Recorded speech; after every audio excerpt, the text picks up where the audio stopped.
Salut tout le monde! Aujourd'hui, on compare le nouveau Rogue et le nouveau Mitsubishi Outlander parce que depuis leur arrivée, on remarque qu'ils se ressemblent beaucoup et beaucoup de gens se posent la question, est-ce que c'est le même véhicule?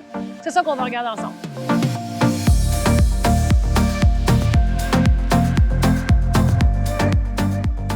Ils ont tous les deux été construits sur la même plateforme, mais par la suite été développés par leur manufacturier de façon très différente et pas du tout au même endroit. Ils possèdent tous les deux un moteur de 2,5 litres de 181 chevaux. Le Outlander vient de série avec le système SAWC qui est très réputé et propre à la marque Mitsubishi, alors que le Rogue possède une traction intégrale intelligente seulement sur le modèle haut de gamme. Ils possèdent tous les deux une suspension de qualité, mais très différente, chacun propre à leur marque. Au niveau de la carrosserie, leur apparence est différente dans les moindres détails. Le look, le design, les lumières, etc. Le Outlander est 6 cm plus long que le Rogue et 5 mm plus large.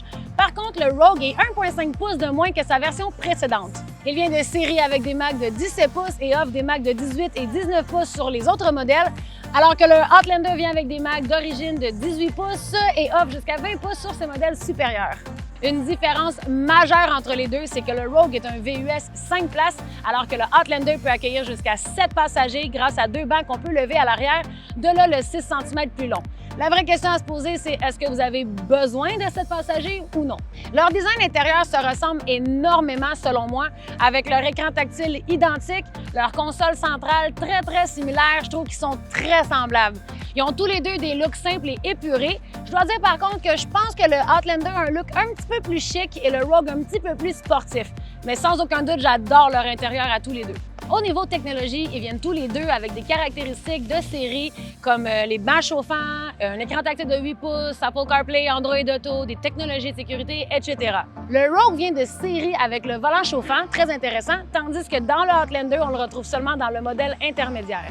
Par contre, le modèle haut de gamme du Outlander vient avec un haillon électrique, un toit panoramique, un chargeur sans fil, tandis que dans le Rogue, on retrouve seulement la plupart de ces caractéristiques dans le modèle haut de gamme. Le Outlander possède 1,4 pouces de plus en arrière en termes d'espace pour les jambes, mais le Rogue possède des portes plus larges, ce qui facilite l'accès au siège arrière. On remarque une légère différence en termes de consommation d'essence, alors que le Rogue consomme environ 9,2 litres au 100 km en ville et environ 7,3 litres au 100 km sur l'autoroute, alors que le Outlander consomme environ 9,7 litres au 100 km en ville et 7,9 litres au 100 km sur l'autoroute. C'est très minime, mais on remarque que le Rogue est un petit peu plus économe d'essence. En terminant, l'élément qui va définitivement faire une différence entre les deux, c'est la garantie. Le Rogue vient avec une garantie de 3 ans, qui est comme pas mal toutes les voitures sur le marché aujourd'hui, alors que le Outlander vient avec une garantie de 10 ans, ce qui est remarquable et imbattable sur le marché. C'est vraiment un énorme avantage pour la marque Mitsubishi. Et voilà, ça reste que ce sont de très bons véhicules tous les deux. Personnellement, je ne saurais pas vraiment lequel choisir.